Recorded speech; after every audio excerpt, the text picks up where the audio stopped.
And my colleague here, Alison Wakelin, who's a fellow Ride With Your Mind coach, by a kind of act of good fortune actually, stumbled across the work of Australian trainer Andrew McLean.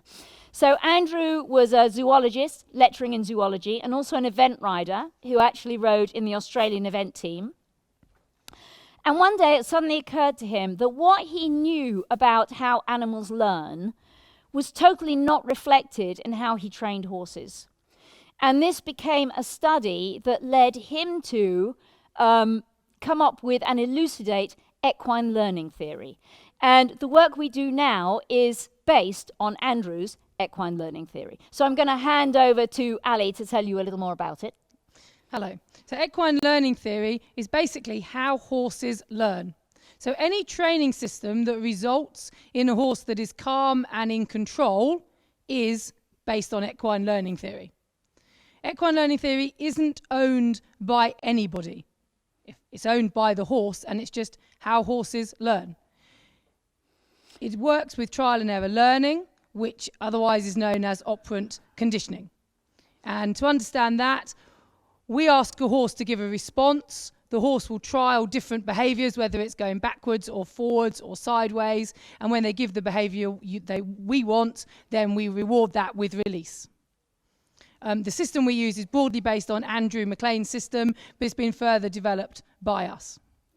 And I would say one of our further developments of it is really based on the fact that all of the Ride With Your Mind, rider biomechanics work has over the years elucidated what you might call rider learning theory. In other words, what do riders need in order to learn and improve and actually get it?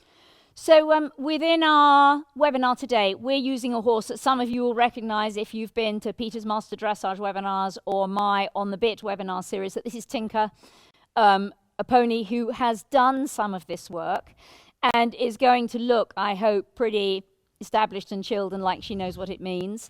It is true, though, that it wasn't always like that. I remember when she came to my yard with young Millie for a week, a couple of years ago, and Millie at that point was a lot shorter and a lot tinier, and she was kind of getting dragged around by the pony, and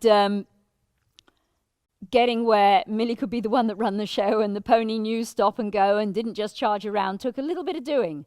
So this is, as they said in Blue Peter, for those of you old enough and English enough to know Blue Peter, this is one we prepared earlier.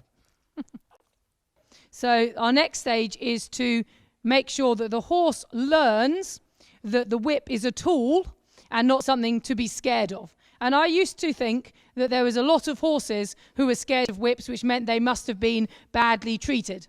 And then I realised, having started to work with Andrew, that actually it's because the horse just didn't know what a whip was, so moved away from it. And as a human, our response often is that as we move a whip towards the horse, if the horse moves away, we take the whip away. So the horse learns that we've accidentally taught the horse that the thing to do when they see a whip approaching them is to move away.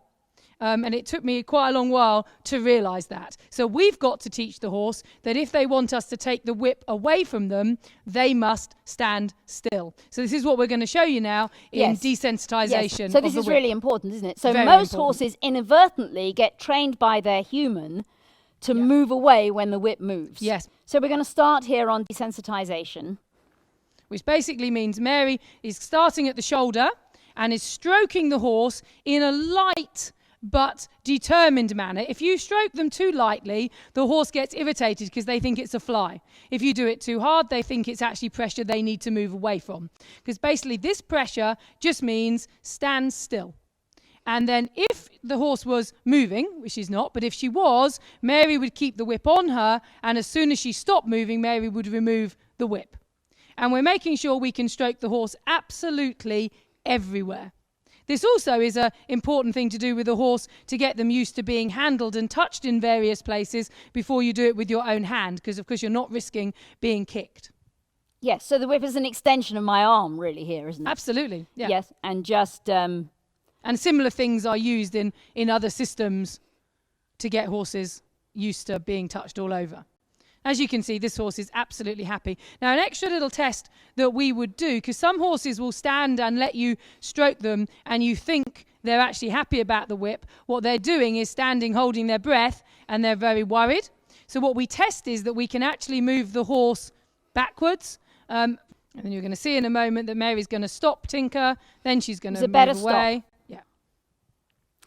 So what is actually quite hard but may not look it, we have Tinker now looking and chewing there, which suggests she's processing that stop a little bit.